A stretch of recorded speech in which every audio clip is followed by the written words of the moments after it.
आज हम बात करने जा रहे हैं एक ऐसी कहानी के बारे में जिसे शायद इतिहास ने भुला दिया है।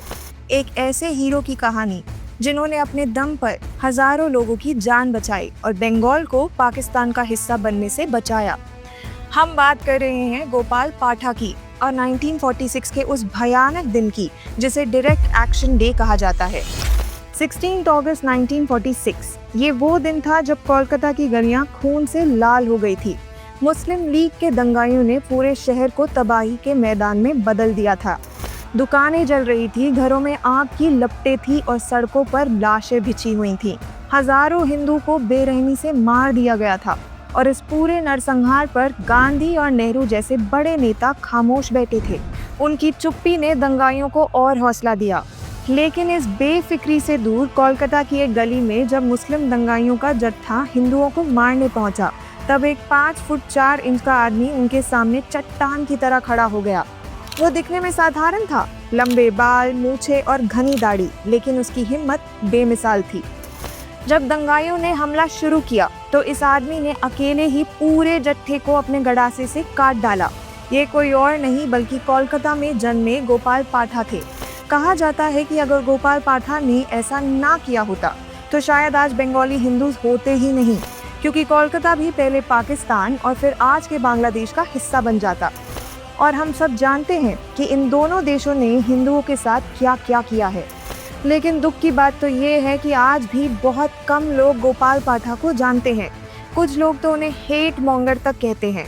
तो चलिए आज इस वीडियो में हम गोपाल पाठा की असली कहानी को जानते हैं। दोस्तों, 1940 का दशक भारत के लिए बहुत ही मुश्किल था। आज़ादी की लड़ाई तो चल ही रही थी, लेकिन इसके साथ ही सांप्रदायिक तनाव भी बहुत बढ़ गया था।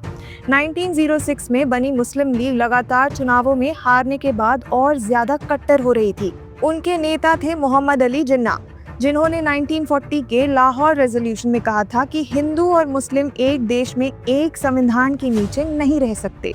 मुसलमानों को पाकिस्तान के रूप में एक अलग देश चाहिए। जिन्ना की इस मांग ने सांप्रदायिक तनाव को और भड़का दिया। फिर 1946 में ब्रिटिश सरकार ने सत्ता ट्रांसफर करने के लिए कैबिनेट मिशन को भारत भेजा। इस मिशन ने 16 मई 1946 को एक प्रपोजल दिया कि भारत एक यूनाइटेड देश रहेगा, लेकिन इसमें हिंदू और मुस्लिम बाहुल क्षेत्रों को अलग अलग प्रांतों में बांटा जाएगा।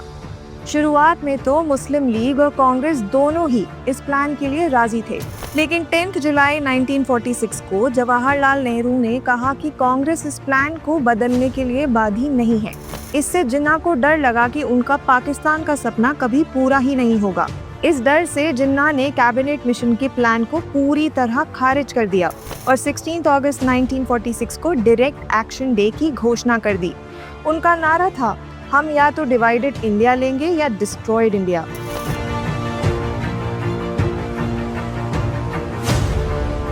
इसके बाद मुस्लिम लीग के लोगों ने कोलकाता में कत्लेआम शुरू कर दिया। लाखों लोग सड़कों पर जमा हो गए, हाथों में लाठियां और तलवारें थीं। लड़के लेंगे पाकिस्तान के नारे गूंजने लगे। 16 अगस्त की दोपहर तक राजा बाजार और बड़ा बाजार जैसे इलाकों में कत्लेआम अपने चरम पर था। हिंदुओं को चुन चुन कर मारा जा रहा था और हिंदू महिलाओं के साथ रेप की वारदातें भी सामने आ रही थी। 72 घंटों के अंदर पूरे कोलकाता को खून से रंग दिया गया। ट्रकों में लाशें भरी जा रही थी और हुगली नदी खून से लाल हो गई थी। उस वक्त बंगाल के मुख्यमंत्री मुस्लिम लीग के हुसैन शहीद सुहरावार्डी थे।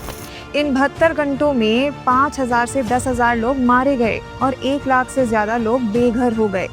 जब कोलकाता के हिंदू अपने आखिरी सांसें गिन रहे थे, तब गांधी और नेहरू जैसे नेता उधर देखने से भी मना कर रहे थे। लेकिन इसी बीच 5 फुट 4 इंच के गोपाल पाठा की एंट्री होती है, जिनका एक ही मकसद था, अपने लोगों को बचाना।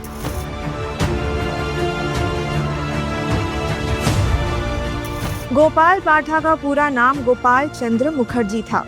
उनका नाम पाठा उनकी बकरे के मीट की दुकान से पड़ा था।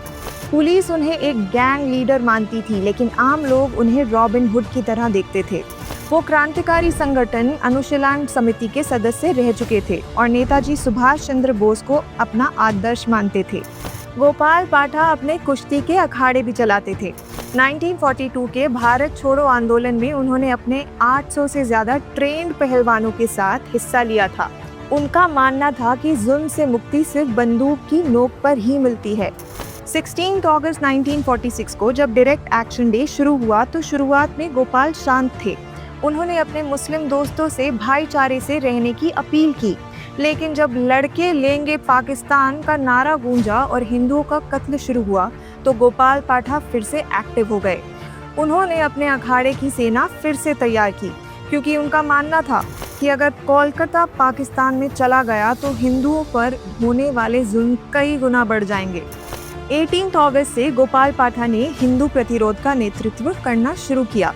उनकी रणनीति थी हिंदू मोहल्लों में बैरिकेड्स लगाना और लोगों को हथियार देना ताकि वो दंगाइयों का मुकाबला कर सके। अपनी जान की परवाह किए बिना गोपाल पाठा ने मुस्लिम लीग द्वारा शुरू किए गए दंगों को कुछ ही दिनों में शांत कर दिया। रिपोर्ट्स बताती हैं कि उनकी कोशिशों से 10,000 से ज्यादा हिंदुओं की जान बचाई जा सकी।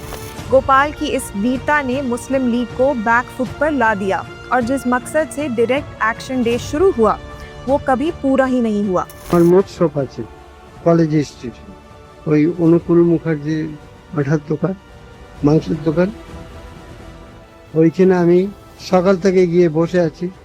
আর কিছু সংখ্যক ভলেন্টিয়ার, লীগের ভলেন্টিয়ার বড় বড় লাঠি নিয়ে মার্চ করছি আপ টু বউবাজার মোড় টু হ্যারিসন রোড। আর স্লোগান হচ্ছে लड़के लेगा पाकिस्तान।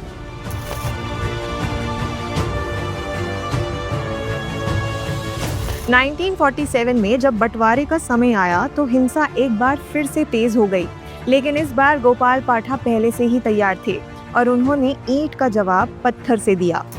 अगस्त 1947 में गांधी कोलकाता आए और लोगों से हथियार देने की अपील की। लोग मान भी गए, लेकिन गोपाल पाठा को गांधी का ये रुख पसंद ही नहीं आया। उन्होंने ना तो सरेंडर किया और ना ही अपना मिशन रोका। उनका साफ कहना था, जब हमारे हिंदू बहनों की इज्जत लूटी जा रही थी तब गांधी कहाँ थे? मैंने इन्हीं हथियारों से अपनी बहनों और भाइयों को बचाया है, इसीलिए मैं ना सरेंडर करूंगा और ना ही हथियार जमा करूंगा। इसी वजह से कई लोग गोपाल पाठा को मुस्लिम विरोधी भी मानते थे, लेकिन उनके पोते शांतनु मुखर्जी ने 2003 में एक इंटरव्यू में बताया था कि उनके दादा ने कई मुसलमानों को भी बचाया था। इतिहासकार संदीप बंदोपाध्याय भी कहते हैं कि गोपाल पाठा कोई डिवाइसिव शख्स नहीं थे। उनका मकसद सिर्फ अपने इलाकों को मुस्लिम लीग के हमलों से बचाना था।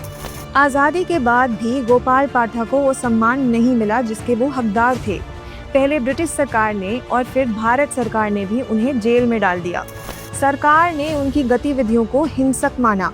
1997 की इंडियन एक्सप्रेस की एक रिपोर्ट के मुताबिक गोपाल पाठा ने गुमनाम की जिंदगी जी।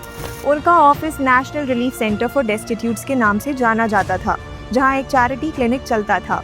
इस महान क्रांतिकारी ने 91 साल की उम्र में 10 फरवरी 2005 को अपनी आखिरी सांसें ली।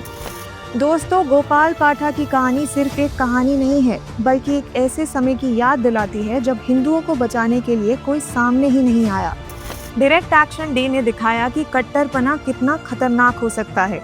गोपाल ने अपनी हिम्मत और रणनीति से न सिर्फ हिंदुओं को बचाया, बल्कि मुस्लिम लीग को ये साफ संदेश दिया कि कोलकाता भारत का ही रहेगा। उनकी कहानी हमें सिखाती है कि जब वक्त मुश्किल हो तो हार मानने से बेहतर है उनका डटकर मुकाबला करना। लेकिन दुख की बात है कि आज बहुत कम लोग गोपाल पाठा को जानते हैं। उनकी विरासत को या तो भुला दिया गया है या गलत तरीके से पेश किया जाता है। आज उन्हें याद करना बहुत ज़रूरी है, ताकि हम इतिहास के उन पन्नों को ना भूलें जो खून से लिखे गए थे। हाल ही में डायरेक्ट एक्शन डे और गोपाल पाठा पर एक फिल्म भी आई है, द बंगाल फाइल्स। उम्मीद है ये फिल्म गोपाल पाठा के योगदान को सबके सामने लाएगी, जिसके बारे में ना कभी पढ़ाया गया और ना ही किसी को बताने दिया गया। खैर, मूवी के रिलीज होने से पहले ही एक कम्युनिटी के डर से आधे से ज्यादा सिनेमा हॉल्स इस मूवी को लगाने से डर रहे हैं। आप गोपाल पाठा और डायरेक्ट एक्शन डे के बारे में क्या सोचते हैं? हमें कमेंट सेक्शन में जरूर बताएं।